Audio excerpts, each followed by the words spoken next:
2022 is getting a boatload of open world style games for various genres and platforms, and we've got 20 promising upcoming games we wanted to highlight here. So let's get started off with number 20. The first game is Sonic Frontiers. Yes, Sonic the Hedgehog is finally going completely open world.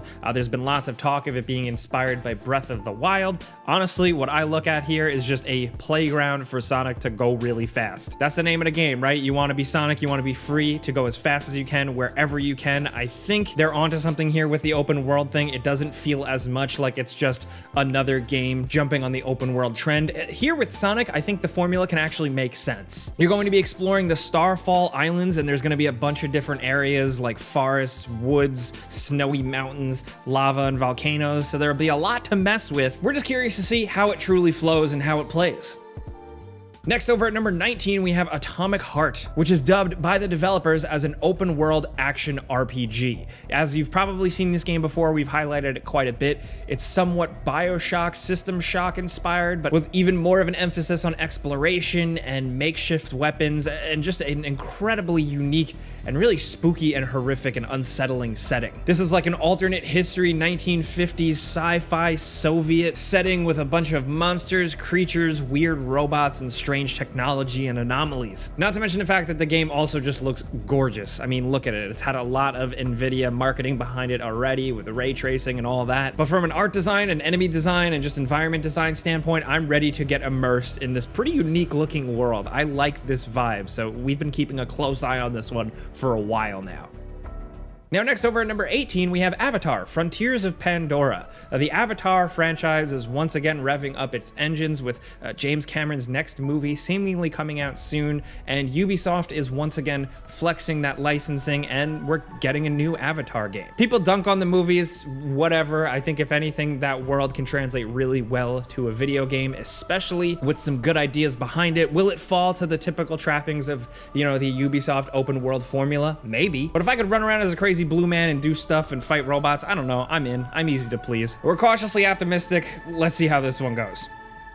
Now, next over at number 17, we have DokeV, which, as you may have seen the trailer before, this game looks wildly out of this world. Essentially, what this is a big open world action adventure monster collecting game with a little bit more of like a fun, lighthearted kiddie twist, but with a bunch of different traversal options, ways to customize yourself, a lot of social features and playing with friends, and of course, some monster battling stuff. It's funny because a lot of those elements, open world, monster collecting, all that stuff sounds pretty generic, but just with this presentation here, it really looks like unlike anything we've seen before. And I buried the lead here. It's from developer publisher Pearl Abyss, the people behind Black Desert Online, so it's got some gameplay chops behind it to back it up, hopefully, so don't write this one off. And next, over at number 16, we have Crimson Desert, which is also from the people behind Black Desert Online. This may look similar at first glance, but what it is an open world action adventure game RPG with non-linear storytelling. And frankly, it looks pretty sweet. Graphically, it's really impressive, but it also just looks incredibly vast. The world looks huge, we've seen a good amount of variety, and thankfully, some cool combat sprinkled in. A good trailer like that can definitely put expectations dangerously high, but given the developer publisher's pedigree, we're willing to keep an eye on this one. Next, over at number 15, we have Ark 2, the follow-up to Ark Survival Evolved, the open world multiplayer survival sandbox with like a sci-fi dinosaur twist. We're getting another one because the original was an absolute monster money machine. It had a ton of mainstream popularity, and this time around, seemingly Vin Diesel is on board, and we're gonna get more of an emphasis on some story type content and seemingly a bigger, crazier, more alien sci-fi feeling world. This is, of course, once again by Studio Wildcard. As of right now, we don't know too much about it, but it is slated for 2022. Now, next over at number 14, we have The Day Before, which is a pretty interesting and ambitious mashup, seemingly with some Division-style elements where you're exploring a city, you're looting, you're occasionally encountering enemies, sometimes you're encountering player enemies, but with a big dose of The Last of Us-style desperation and survival crafting and zombies. It also looks really gorgeous, and just everything we've seen from the systems to the inventory to what you're doing moment to moment, the shooting, the third-person shooting rather, the exploration, it all seems pretty sweet. We just really want to see if it's going to come together as good as it really looks. As of right now, this open world MMO survival sandbox thing is set for June 21st, 2022. Now next at number 13, coming from a similar angle, we have State of Decay 3. Undead Labs is doing it again, and they figured out a lot with State of Decay 2 and its expansions and updates, so we're really excited to see how the whole thing will fare in a third outing, because some people really love this style of game. We definitely expect this one to have like the biggest open area. There's definitely seemingly been a winter theme teased. More monster types and zombies, of course, but also some animals affected by this as well. The State of Decay games are just really cool zombie survival sandbox games that are fun to jump in with a friend. Hopefully here they really emphasize more exploration, just more things to do, and really exciting action. Again though, keep in mind at the time of making this video we haven't seen too much of it, but we think we might see it this year. Now next at number 12, we have Saints Row. Now this new reboot definitely turns things on its head. If you ask me personally, I don't know where they could have went next with the Saints Row series. I've played every single one. They get crazier and crazier. So they're bringing things down to earth a little bit here, kind of ditching some of the aesthetics that a lot of the series has been known for. Some people seem not too happy with that. But on the flip side, gameplay wise from what we've seen, it does seem like just more crazy Saints Row zaniness. Open world third person action, explosions, car chases, wild weapons, customization for your characters, and a completely new world and city to explore with a totally different aesthetic. We're really excited to see just how this one pulls it all together. You know, like Saints Row games, every single one has a weird new angle for it, a reason for existing. So what is this one's other than just, you know, to reboot the franchise? We're really hoping that they have some cool ideas up their sleeve, and you know, it's our job here, so we're gonna be checking this game out and letting you guys know all about it once it releases. As of right now, it's coming summer 2022. Next, over at number 11, we have Forspoken. This is Square Enix's interesting and ambitious new open world adventure game where you play as a regular everyday woman thrust into a fantastical new universe. She has these kind of mage-like powers, and you blast and fly and dodge and float across an open environment in a very gorgeous looking game. It definitely looks like a real next-gen game. Now, what the gameplay we've seen, I've said this before, we don't know how satisfying it's going to be, but we're still at least generally curious just because some of the concepts behind it, the people behind the game, both on the development side and on like the writing side, there's some interesting stuff here. We could get a cool story. We'll find out what the deal is for real on May 24th, 2022. Next at number 10, we have Avowed. This is the next big RPG from Obsidian, the folks behind Fallout New Vegas and The Outer Worlds, stuff like that. So it's safe to say they know how to make RPGs. That, of course, comes with Microsoft and Xbox now owning them, and they put them to work on this, which so far, just from the teaser trailer we've seen, seems like a fantasy medieval RPG style game, but hopefully with a new twist, a new spin. Still, at the end of the day, like we said, we think they know how to make RPGs. And although information is pretty light on this one, we're keeping a keen eye on it.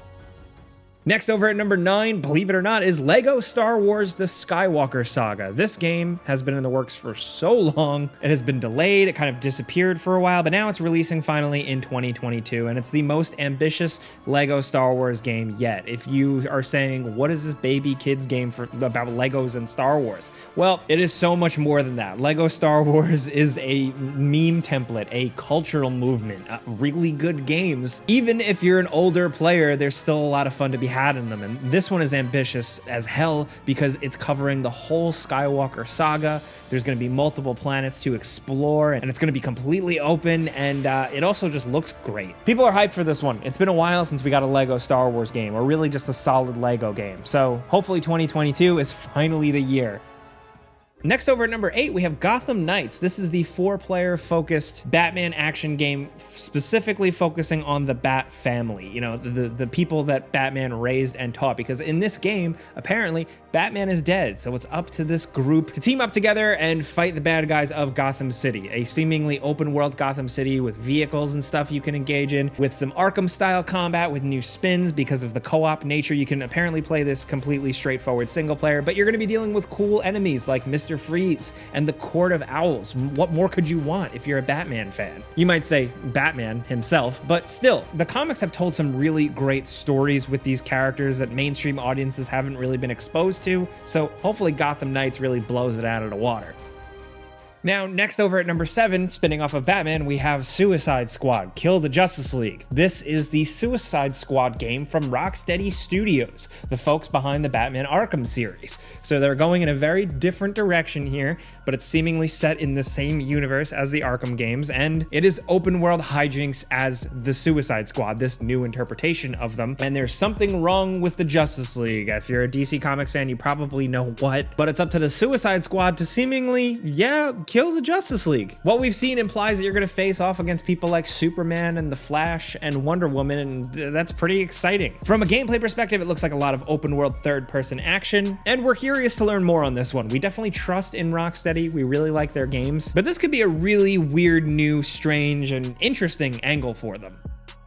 Now, next over at number 6, we have Stalker 2: Heart of Chernobyl. Now, it's worth pointing out that, like a lot of games on this list, it has been delayed here and there, but we think we're still going to definitely see it in 2022, and we hope so, simply because the original Stalker games were great. They defined PC gaming for a lot of people, and for those gameplay concepts and really that general vibe to kind of come to the modern era of gaming is just something worth celebrating. If you like post-apocalyptic anxiety and stress of like those survival style games, or if you're a fan of the Metro series, Stalker is something that you should definitely keep on your radar. It's a little bit different, but if it's anything like the original games, it's going to be pretty cool.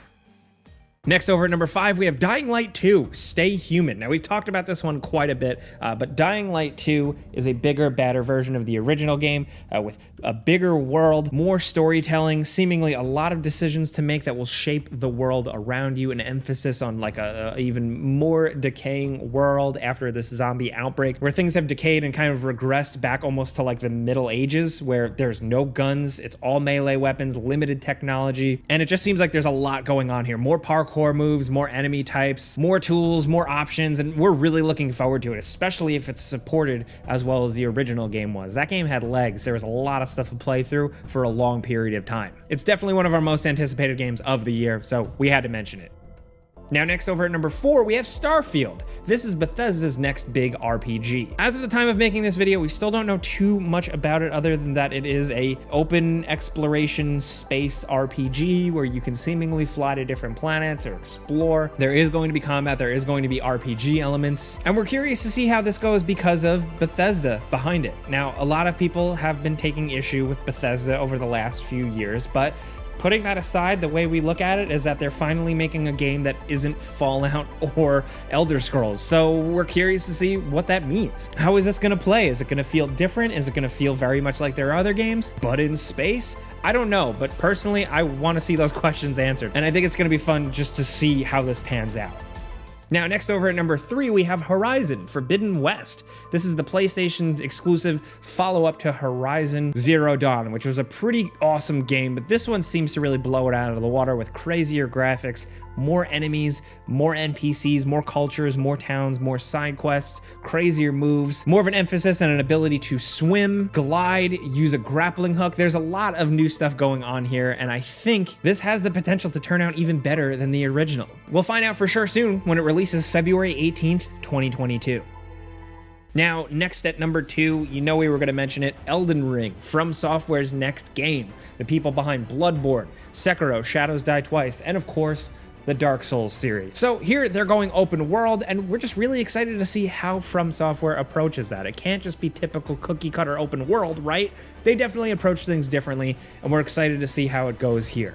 To have that challenge, to have that intensity of this RPG gameplay plopped into an open world with the freedom to bounce around and find different dungeons, there's a lot of potential for a new type of fun in a very similar Dark Souls formula, so that's why we've definitely included it on a lot of our top 10 lists. Elden Ring is releasing finally February 25th, 2022.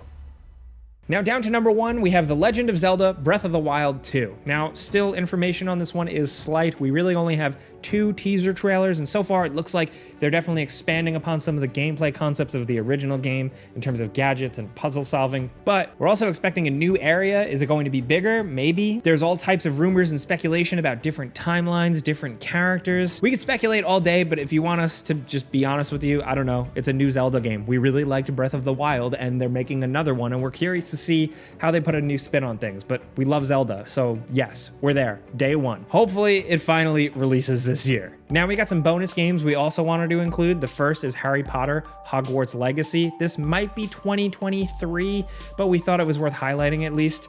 Also, Ghostwire Tokyo, it's kind of up in the air. It seems like it might have some open elements. We're not sure, but we just wanted to drop a mention. Also, Test Drive Unlimited Solar Crown for you racing game fans. And the next Fable game. Xbox has been working on it. We don't know if it's going to release this year, but we wanted to cover our bases just in case it is. And also, last but certainly not least, Sons of the Forest, the long-anticipated follow-up to the original Forest. But those are 20 open-world games we're looking forward to playing, hopefully in 2022. So we want to hear from you guys in the comments if you got your own list. If you got your own top 5 open-world games you're looking forward to or anything like that, be sure to drop it in the comments. We want to know what you're interested in so we can cater it to new videos. But if you enjoyed this video and maybe learned about a game, clicking the like button's all you got to do. It really helps us out. And if you're new, consider subscribing, maybe hitting that notification bell because we put out new videos every single day. But as always, thanks for watching. We'll see you guys next time.